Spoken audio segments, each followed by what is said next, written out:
Dengar dia panggil nama saya, dengar dia panggil namamu, dengar dia panggil nama saya, juga dia panggil namamu.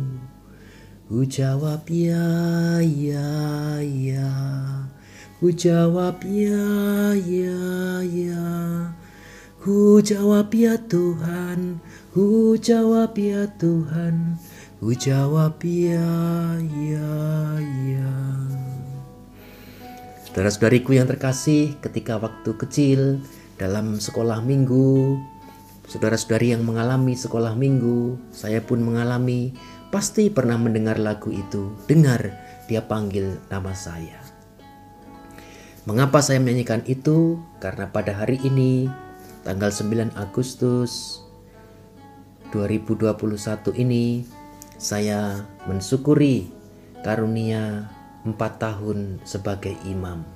9 Agustus 2017 yang lalu, saya ditabiskan menjadi seorang imam di paroki Santa Maria Tak Bernoda di Gumawang di Blitang, di paroki asal saya. Oleh karena itu, kita semua ada setiap hari alasan untuk bersyukur, berterima kasih kepada Tuhan. Hal-hal yang besar, hal-hal yang kecil, atau hal-hal yang mungkin setiap hari tidak kita sadari, bahkan kita lupa untuk bersyukur.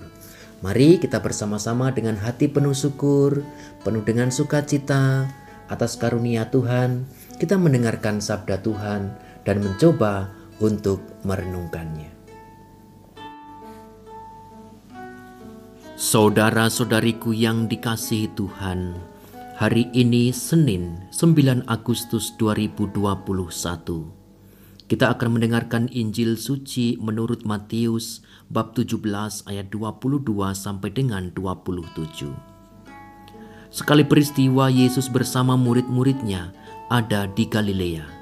Ia berkata kepada mereka, "Anak manusia akan diserahkan ke dalam tangan manusia. Mereka akan membunuh dia, tapi pada hari ketiga ia akan dibangkitkan." Maka hati para murid itu pun sedih sekali. Ketika Yesus dan para muridnya tiba di Kapernaum, datanglah seorang pemungut pajak bait Allah kepada Petrus dan berkata, "Apakah gurumu tidak membayar pajak 2 dirham?" Jawab Petrus, "Memang membayar." Ketika Petrus masuk rumah, Yesus mendahuluinya dengan pertanyaan, "Bagaimana pendapatmu, Simon? Dari siapa raja-raja di dunia ini memungut bea dan pajak? Dari rakyatnya atau dari orang asing?" Jawab Petrus, "Dari orang asing." Maka kata Yesus kepadanya, "Jadi bebaslah rakyatnya. Tetapi agar kita jangan menjadi batu sandungan bagi mereka, pergilah memancing ke danau, dan ikan pertama yang kau pancing, tangkaplah dan bukalah mulutnya. Maka engkau akan menemukan mata uang 4 dirham di dalamnya. Ambillah itu dan bayarlah kepada mereka, bagiku dan bagimu." Demikianlah sabda Tuhan. Terpujilah Kristus. Bapak, Ibu, saudara-saudari, semuanya umatku yang dikasihi Tuhan. Tadi kita mendengarkan Injil yang mengisahkan di mana Yesus juga dicobai atau dites. Bayar pajak enggak sih sebenarnya yang dibutuhkan? Tapi Yesus mau menunjukkan kepada mereka bahwa Yesus pun tidak mau menjadi batu sandungan. Maka Yesus pun dengan caranya yang unik meminta Petrus agar membayar pajak. Supaya apa? Supaya Yesus juga menunjukkan bahwa berbakti kepada pemerintah itu juga merupakan hal yang penting. Nah, saudara-saudariku yang dikasihi Tuhan, kalau di awal tadi saya menyampaikan bahwa pada tanggal 9 Agustus 2021 ini saya mensyukuri 4 tahun menjadi imam. Saya menyadari kekurangan dalam diri saya lebih banyak. Kelemahan manusiawi dalam diri saya juga banyak. Tetapi Tuhan selalu menguatkan, Tuhan selalu mengampuni, dan Tuhan selalu menjadi gembala yang baik bagi saya. Sehingga apa? Jalan panggilan sebagai imam yang saya pilih ini, meskipun juga tidak mudah, tetapi Tuhan yang selalu membimbing. Perjalanan saya untuk menjadi imam selama 14 tahun kurang lebih sejak saya lulus SMP pada waktu itu di Palembang. Dan proses menjadi imam juga tidak singkat, sampai kurang lebih 14 tahun. Ketika SMP kelas 2 beranjak ke kelas 3, cita-cita saya tidak ada yang lain kecuali saya mau masuk dalam pendidikan di Akmil di Magelang. Cita-cita saya memang satu-satunya adalah pada waktu itu menjadi tentara. Maka saya sudah mengarahkan diri untuk mencari beasiswa supaya saya bisa masuk ke Taruna Nusantara SMA-nya. Saya sudah juga sering olahraga, lari-lari dan sebagainya. Supaya apa? Supaya juga nanti mudah diterima di sana. Tetapi namanya Tuhan juga punya rencana yang unik, yang kadang-kadang juga secara manusiawi tidak masuk akal. Di tengah semangatnya saya untuk masuk di SMA Taruna Nusantara, ada pengumuman dari seminari di Palembang, Seminari Santo Paulus. Ada pengumuman bahwa ada tes masuk seminari. Memang meskipun saya sebagai pemuda pada waktu itu, SMP itu memang sudah terkenal juga beling ya atau nakal. Tetapi nakal saya nakal yang baik. Tetap rajin mensdinar, tetap rajin ke gereja, rajin olahraga dan sebagainya. Akhirnya saya mencoba. Gak tahu mengapa kok saya pengen mencoba tes masuk seminari. Lah, kok malah keterima. Ya, kok malah keterima pada waktu itu. Sehingga saya tidak mampu lagi, sehingga tidak mampunya itu Taruna Nusantara yang saya cita-citakan itu tidak terpikir lagi gitu loh. Kalah dengan keinginan saya masuk seminari. Nah, ketika sudah di seminari 4 tahun, sayur itu kalau di seminari itu kan masak wajan gede gitu ya, sawi dan sebagainya. Tak terasa itu juga berlalu. Saya jalani dengan sukacita, dengan biasa-biasa saja. Mama saya yang di rumah tidak pernah berhenti untuk mendoakan saya. Mama saya juga selalu kadang-kadang mengirimi kering tempe untuk lauk, juga mengirimi snack-snack karena memikirkan anaknya. Sebagai anak yang pertama dari 2 bersaudara, sering dikirimi itu. Seorang mama selalu, dia dengan kasih keibuannya selalu merepotkan diri untuk memberikan sesuatu bagi anaknya. Perjalanan demi perjalanan, pendidikan di Lampung, di Jogja, dan akhirnya selesai ditabiskan menjadi imam, jatuh dan bangun, suka dan duka. Bahkan juga saya juga pernah mau mengundurkan diri karena memang ada tahap tertentu memang kita bosan, krisis secara makna hidup. Tetapi kita selalu menyadari ketika sedang krisis, ketika sedang bosan, ketika sedang suntuk, khawatir, katakanlah selalu kepada Tuhan. Tuhan yang akan memiliki cara sendiri untuk menguatkan kita. Nah, saudara-saudariku yang dikasihi Tuhan, panggilan hidup menjadi imam, menjadi biarawan maupun biarawati, berkeluarga, semua panggilan yang luhur dan mulia. Menjadi imam tentu tidak lebih baik atau tidak lebih istimewa dibanding panggilan hidup berkeluarga. Kita sama-sama memiliki pilihan, dan yang paling penting adalah kita berjuang untuk mencintai apa yang kita pilih. Berusaha untuk selalu bersukacita di tengah keadaan yang tidak menentu. Selalu berusaha untuk terbuka pada bimbingan Allah melalui juga bimbingan sesama. Maka saudara-saudariku yang dikasihi Tuhan, kalau ditanya Romo, mengapa sih kok mau jadi Romo? Ya saya pengen saja.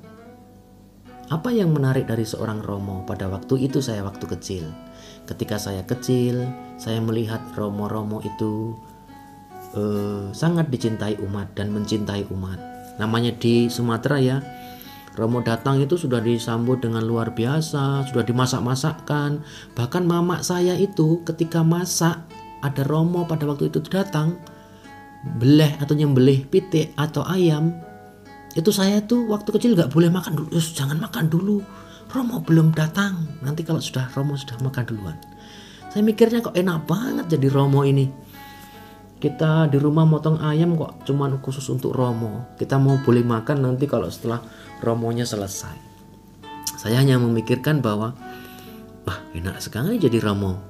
Bisa dicintai umat, bisa disubyo-subyo atau disanjung-sanjung, juga datang mengunjungi umat dan sebagainya.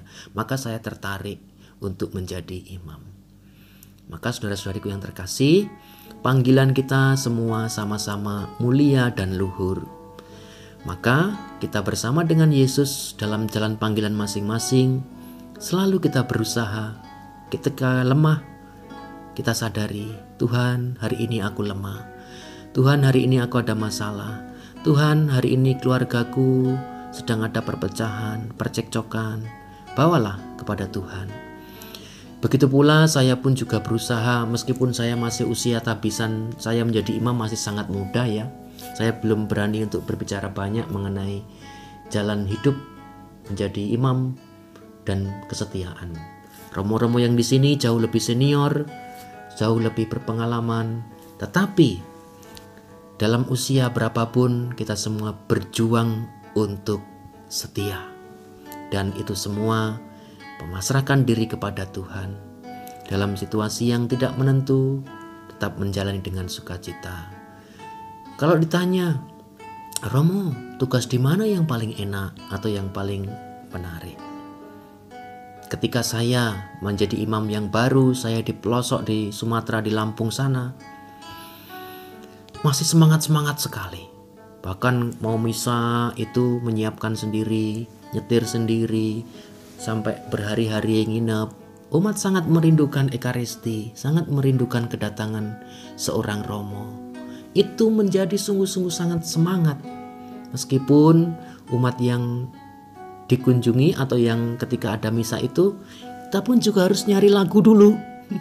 Harus nyari lagu, harus ngajari bacaan. Bahkan saya teringat lagu Indonesia Raya pada waktu 17 Agustus. Itu pun juga mbah-mbah, banyak umat yang di pelosok-pelosok itu sudah lupa. Kita harus ngajari dengan tekun dan sabar. Maka saudara-saudari yang terkasih, ketika saya beranjak lalu sekarang berusia 4 tahun imamat, itu juga suka duka, hal-hal yang asik, hal-hal yang menarik, hal-hal yang juga penderitaan, hal yang tidak membahagiakan, juga banyak seperti dalam hidup berkeluarga. Hanya memang bedanya seorang imam itu bisa kemana-mana, pindah kemana-mana. Dan kita semua belajar dimanapun kita berada, seperti Yesus teladankan pada hari ini, supaya tidak menjadi batu sandungan bagi siapapun juga. Dan kita berjuang dalam panggilan masing-masing menjadi sungguh-sungguh memiliki arti. Ketika saya menjadi imam, saya berusaha memiliki arti. Ya, saya melayani dengan sebisanya, saya menguatkan umat, mencintai dengan sepenuh hati tanpa membeda-bedakan. Begitu pula sebaliknya, seorang Romo itu juga membutuhkan doa-doa dari umat, cinta yang tulus dari umat. Bukan sebaliknya, ketika Romonya mungkin ada salah, justru diomongin di belakang ini dan itu, sedangkan tidak ada perhatian yang nyata. Sungguh sebenarnya sangat ngenes. Santo Yohanes Maria Vianney mengatakan, saudara-saudari, mengapa kita harus mencintai imam? Pertama, kepada siapa umat beriman Kristiani hendak datang jikalau engkau membutuhkan sakramen pengampunan? Umat beriman Kristiani, kepada siapa engkau akan datang ketika jiwamu membutuhkan sakramen keselamatan di dalam minyak suci? Siapa yang akan mendoakan jiwamu untuk masuk dalam kerajaan Allah? Seorang imam ketika merayakan Ekaristi, dia bahkan melebihi malaikat, karena dia dengan doa yang diajarkan oleh gereja, dia menghadirkan Yesus dalam sakramen Maha Kudus, di mana para malaikat pun menyembah sakramen Maha Kudus. Saudara-saudariku, mari kita semua terus juga pertama menanamkan dalam diri anak-anak di tengah keluarga. Paling tidak saudara-saudari yang memiliki anak laki-laki, sekali-kali lah dikatakan kepada anak-anak, "Le atau nak, gak pengen jadi romo?" "Oga mah." Jawaban mungkin seperti itu. Di lain kesempatan lagi, ingatkan terus. Jadi menjadi imam itu salah satu cita-cita gitu loh. Bukan hanya dari kecil tanya menjadi apa, dokter, jadi guru dan sebagainya. Oke, itu juga sangat baik. Tetapi kita harus menyadari lama-kelamaan gereja kita akan kekurangan panggilan. Yang kedua, doakanlah calon-calon imam, para imam senantiasa. Kasihilah dan perhatikanlah dengan sungguh dan nyata, dengan semampunya. Yang ketiga, dimanapun imam berada, terutama di paroki saudara-saudari, di tempatnya, ketika ada perayaan Ekaristi diselenggarakan, berusahalah untuk ikut serta. Karena apa? Ini adalah perayaan keselamatan, di mana dikatakan juga oleh Santo Yohanes Maria Vianney, ketika ada perayaan Ekaristi dirayakan, tinggalkanlah pekerjaanmu untuk merayakan sakramen keselamatan itu.